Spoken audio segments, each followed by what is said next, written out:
I'm Nick Westergaard, and this is On Brand, helping you tell your story. My guest this week is Aaron Templer. Get real about your data. Stop sort of being gaslit by the platforms that are giving you data that says that social media marketing is effective, and really start looking at business outcomes. So as a channel, what is social really doing for us? Is it really driving the kind of results that we want? And try to strip away your biases. We are very different beings, marketers, in these social environments than people who are actually interacting in them. We've got our work hats on. They've got their social hats on.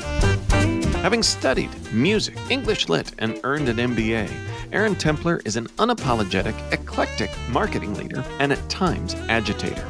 With more than 25 years of experience, Aaron is a marketing firm owner, professional instructor for the American Marketing Association, occasional speaker and professor, and hobby percussionist. His firm, speaking engagements, teachings, and writings are at the intersection of strategy, creativity, brand, influence, and leadership. Some call him the Gora Dhol Wallah. Aaron recently authored Leading in a Social World, and he's my guest this week on the On Brand podcast.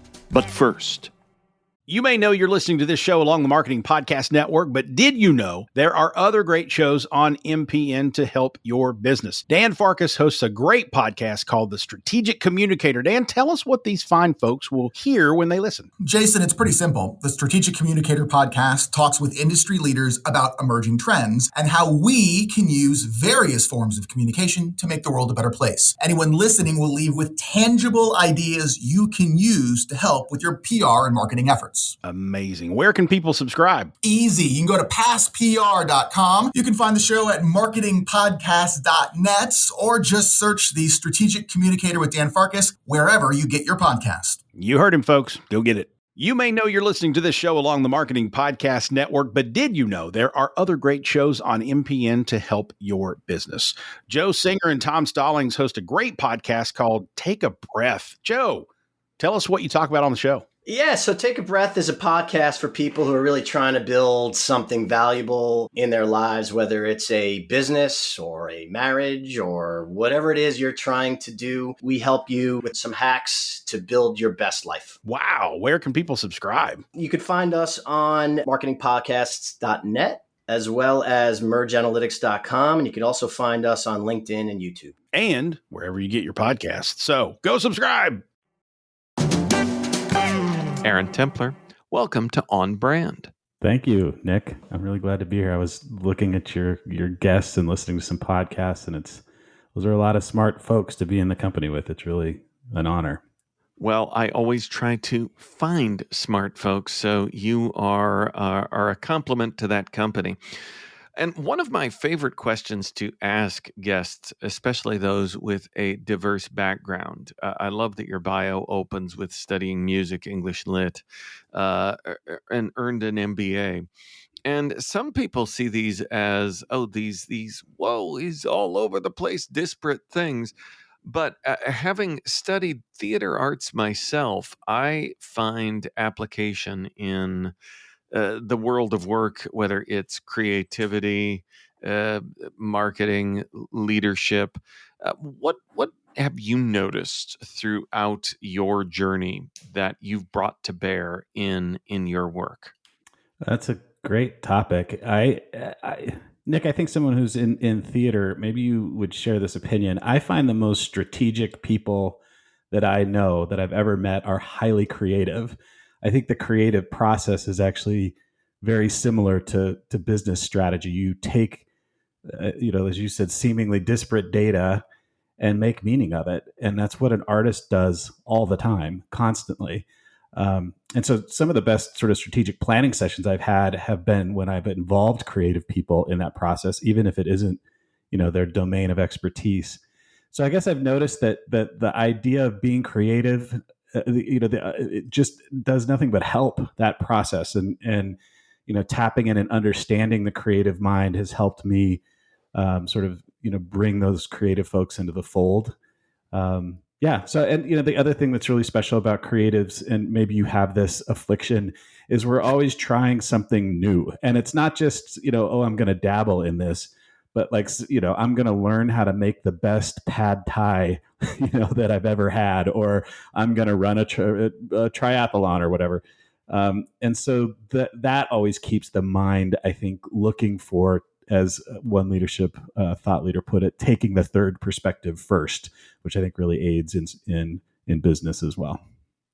Well, that's such a good point. And I am definitely a project person too, that will grab onto something and figure out how I'm going to.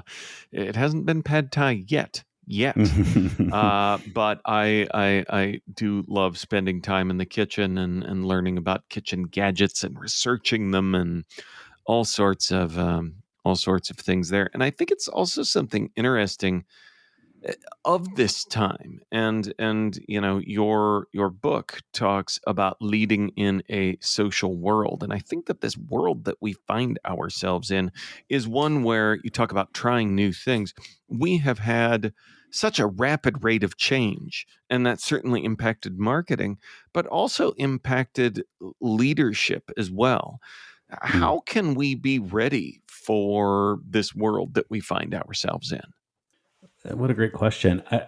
I mean, I think through the lens of my book, and right now, just because it's on my mind, I think the more that we can understand the nature of social constructs and hone in our social capital building skills, that will only help us in the world, not only as it changes rapidly, so things like platforms or the way that we interact with one another changes, but also being able to discern sort of what's real and what's not. I think is is a skill that's going to have to be honed. Being able to cut through sort of the machine generated noise and really understand what a real connection is, and then how to generate value through those connections. So I think my book, while this sounds kind of shameless self promotion here. That's what we're here for. Bring it on. Good. Okay. I'll be unabashed. No. I think that those are really important skills moving forward. And the book certainly deals with that and sort of tries to challenge us as marketers to strip away some of the biases that we have around social media as it relates to social media marketing. But yeah, I mean, I think the more that machines are creating content, kind of falsifying relationships, and building this sort of noise online, which is really a social construct, the more we need to be able to, like I said, kind of cut through that and understand how to generate value with real human connections. That's because it almost seems like there's this the rapid rate of change that I was speaking of. It's like column one, but what you bring up too is that there is almost a counterbalance, another column to that, because of all of this. Some of these the constructs, the nature of human connections are changing as well. So how does let's start with a marketer, and then we'll talk about leaders. How does a marketer approach those kind of divergent columns of consumer need? Mm. Yeah, it's interesting you call them divergent columns, because in some ways they're very much interrelated. I think a lot of the nature of change and this fast paced change that you're alluding to are tactics, right? They're tactically focused, and the rush to LLMs was preceded by the rush to cryptocurrency, which was preceded by the rush to other things, whether NFTs or something else. And I think a lot of those sort of the marketer impulse to follow that and be ahead of the curve and not be left behind is at the cost of understanding those more strategic and fundamental skills like social capital building, or making those relationships, or what you've brought up, which I think is really important and related, understanding consumers and how and what their journey looks like and what influences them and what moves them. Some of those principles remain steadfast as all of the tactics and platforms change. So I'm back to this idea of honing those social capital building skills, because a part of that is understanding people. We're in a social world, of course. And so understanding people in those relationships and the value that's driven in social constructs only helps you understand consumers better as those things change. Did that answer your question? It did. It did. I mean, it's one of those kind of classic, more things change, the more they stay the same. It really, when it comes to marketing, as different as we want to make it, it is really all about making sure that we understand our people, our Mm, audience, and I think that's especially true today. It hasn't gotten any easier. Given these new tools, is there any aspect of our work, of the machines and the robots and all of the fun, that makes it any easier to learn about what moves the needle for our people? interesting. I'd be interested to hear your perspective on this as well, Nick. You've got an impressive background, and your brand work with your firm is probably informed by this a lot. How are you learning and gathering data that's meaningful when you create brand strategies and digital marketing? I think I'm putting together a panel. It'll already have happened probably by the time this goes up, on digital marketing ethics. And one of the panelists is a sort of he's founded 404 Media, which is a new tech review platform that's really kind of unfiltered and very critical, which I think is much needed. And one of the things he talked about, that relates to this, he said one of the ways that he uses these large language models and some of this generative AI is to help him parse through, a long meeting video, say from either a keynote address or a city council meeting. He's finding that to be very useful in that way. And so I think, just as an example, I think these LLMs and generative AI can really help with that. So the more noise that's there, they can cut through some of that, I think, for us. So that's probably one way. I think, kind of kickstarting ideas too. I've seen writers that I've hired will use it to prompt them to ask questions about a certain topic. It's not really creating the content, but it helps them get to a place where they're approaching the content better. So there's, I think, a few places tactically that it can help us. What do you think, again, as you're building, your brand strategies, or even the digital marketing you're doing or whatever, how are you finding it helpful? Well, I think you hit the nail on the head. It's a complicated topic, because I think the kind of easy skim of it is, it's going to do everything. It's going to fix all that. You can just ask Mm, it whatever you want. You'll get the whole strategy. No, no, no, no, no. But like you said, when we have so many inputs to consider, it can help us narrow the field and make our strategy more informed, more nimble. So I really view it as, helping to broaden the depth of the research that we were just talking about, in terms of understanding your audience, understanding your people, but still that those inputs are things that we are working to direct and ultimately discern. narrowing the field. I really like the way that's phrased. That's a good way, a good perspective to take on it, I think. And we need to be wary of the hype machine too. A lot of these tools and platforms get ahead of marketers, and they prey on our need to, and leaders as well, not just tactical sort of execution people in the marketing world, but leaders as well. It just gets ahead of us, and it preys on that feeling of needing to be up on the latest thing. And really, a lot of this is a really good PR from startups that are looking for investor money, and a lot of buzz to keep that machine rolling. So being sort of wary of the hype machine, I think, is really important as well. And then, yeah, using it in ways like you put it, to narrow the field. I think you get really specific about what it can do, and not fall prey to the hype machine.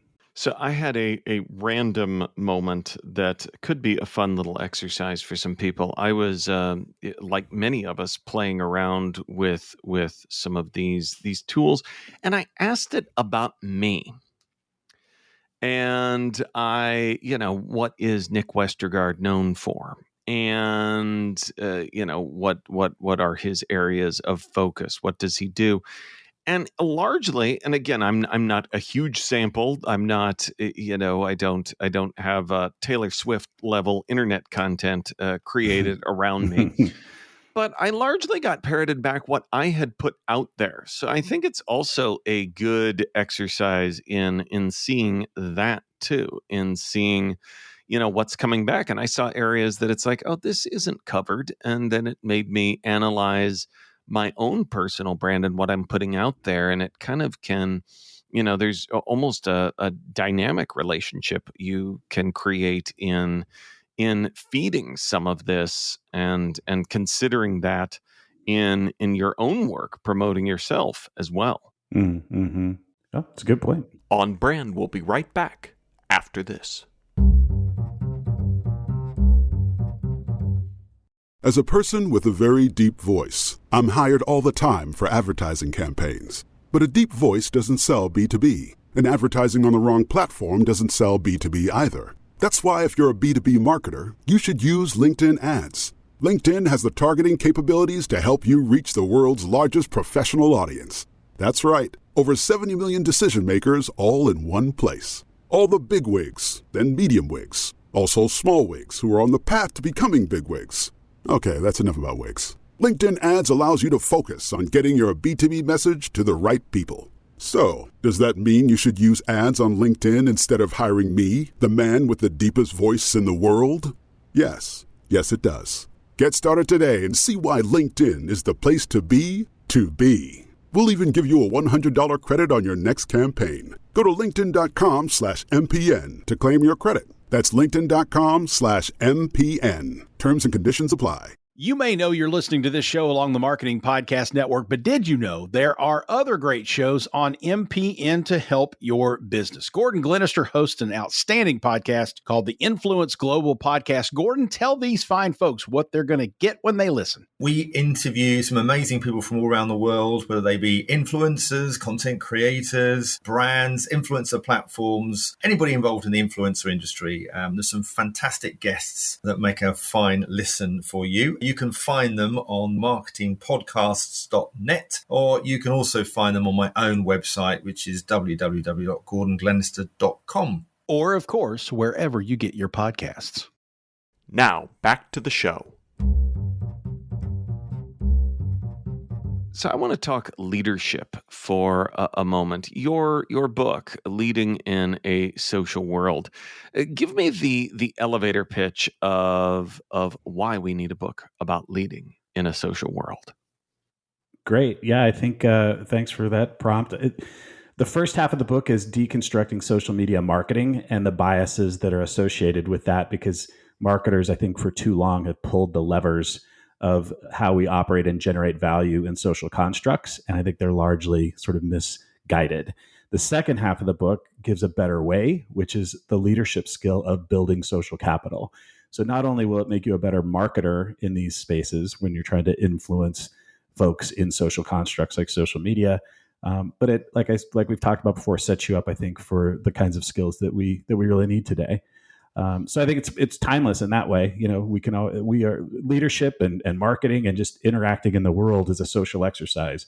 So I think it gives us those kinds of tools sustainably. How's that?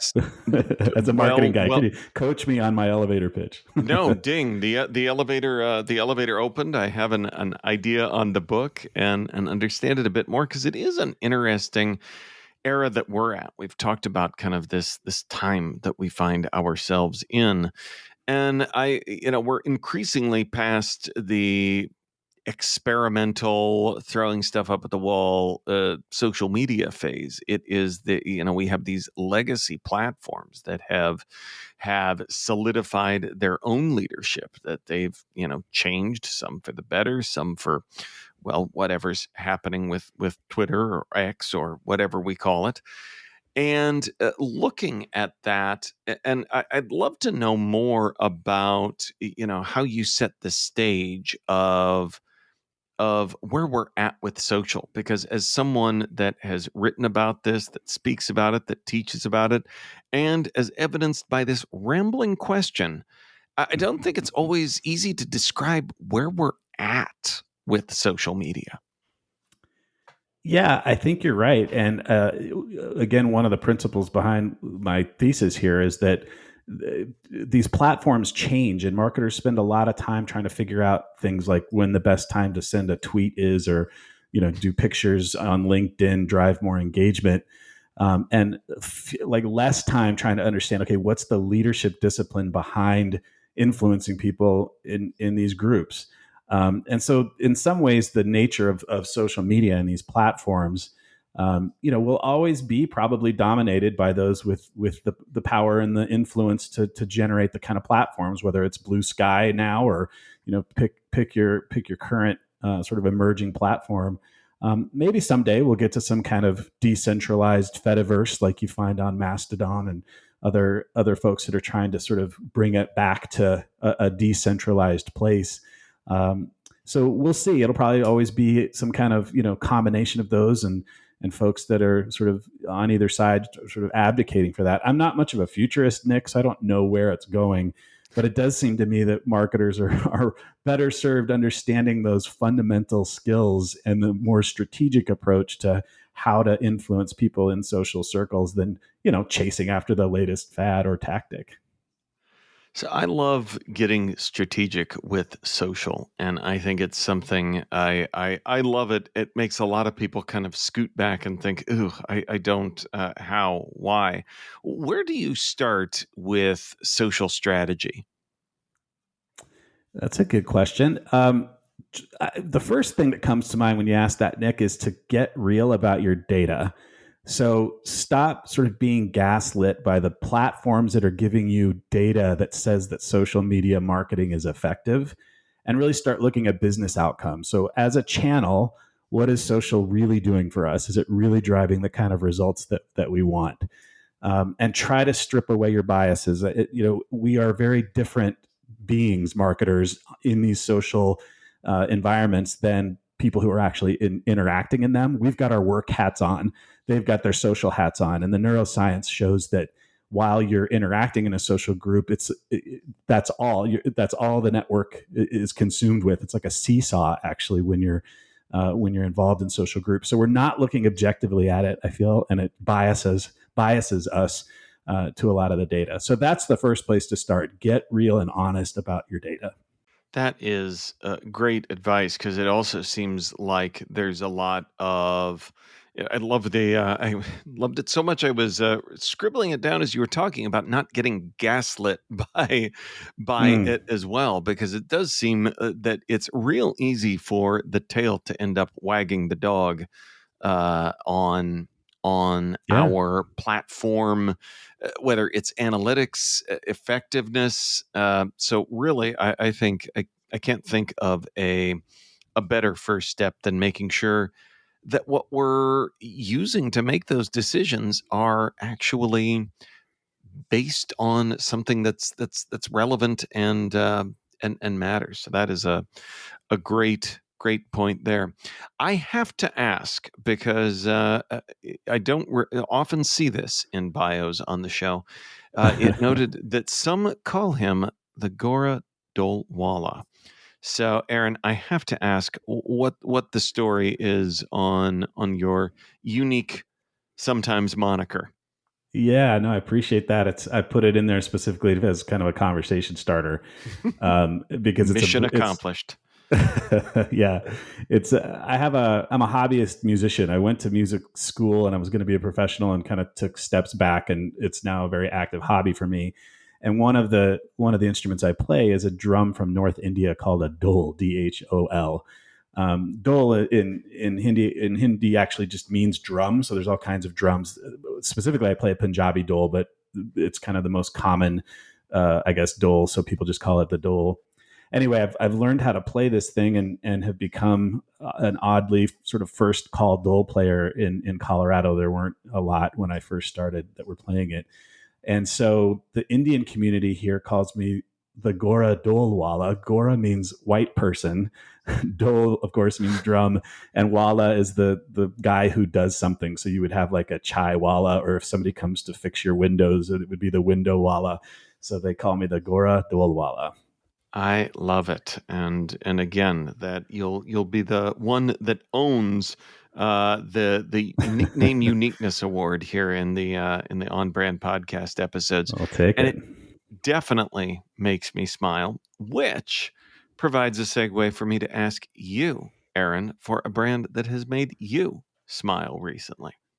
Yeah, I'm going to be a prisoner of the moment here. I met an author last night. There's a book festival going on, or it's an independent booksellers convention actually going on here in Denver. And I ran into this author who has written several different books, A Dog's Courage, A Dog's Way Home, that have been made into movies. He's a screenwriter, and he's written several other shows that have been picked up, like eight Simple Ways to Date My Daughter, or Teenage Daughter, I think is what it was called, if you remember that. So I ran into him and didn't recognize his name, and I was talking with him, and it ended up that there's a connection to my wife that he had, and she actually just came with me to this kind of cocktail hour. It was at a brewery, and she was just writing in her journal and having a beer in the back. So I was able to bring him over there and meet them, and they hugged, and it was this incredible moment. And so his brand, we kind of walked around together meeting some of these booksellers, and he kept talking about how he's the dog author. And it just connected with people, and he's got pictures of dogs, and his stories are so heartfelt and wonderful that it sort of reminded me that sometimes stories just need to be about that stuff that makes us smile. So his brand makes people smile. It made me smile just because of that story and the kismet with my wife, and how, that sort of reflects also how partnerships tend to work. And, we've been married now for 25 years, and to just continue to find these little surprises is really wonderful. So that's the brand that made me smile, more just because of the experience, which maybe is a lesson for branders than the actual brand, but also a nice brand with good smiling dogs. Yeah, I love that. I mean, like you said, the reasoning behind it, but I love the how it's all packaged up there as well. So definitely need. I failed to mention his name. It's Bruce Cameron. So if anyone wants to check him out, yeah. His brand is that strong. We left the name out. Well, right. Awesome. Aaron, where can folks go to learn more about who you are and what you do? Yeah, you bet. I'm just AaronTemplar.com online, which is Aaron with 2 A's and Templar spelled E-R. So people who like to read books about the Knights of Templar often misspell it. So yeah, it's AaronTemplar.com, and everything is there that you need to get in touch with me and learn more about me. I appreciate you letting me plug that. Awesome. Well, we will link up to all of that in our show notes, which folks can find at onbrandpodcast.com. Aaron, thanks for being on brand with us. Thank you. Like I said, really great thought leaders and excellent guests to be a sort of in the company of. It's a real privilege. Thank you. On Brand is part of the Marketing Podcast Network. If you like what you're hearing, if we've made you smile, you can always listen free on Spotify, Apple Podcasts, or whatever your favorite platform may be. And please take a moment and rate and review the podcast to help others find the show. Until next week, I'm Nick Westergaard, and I'll see you on the internet.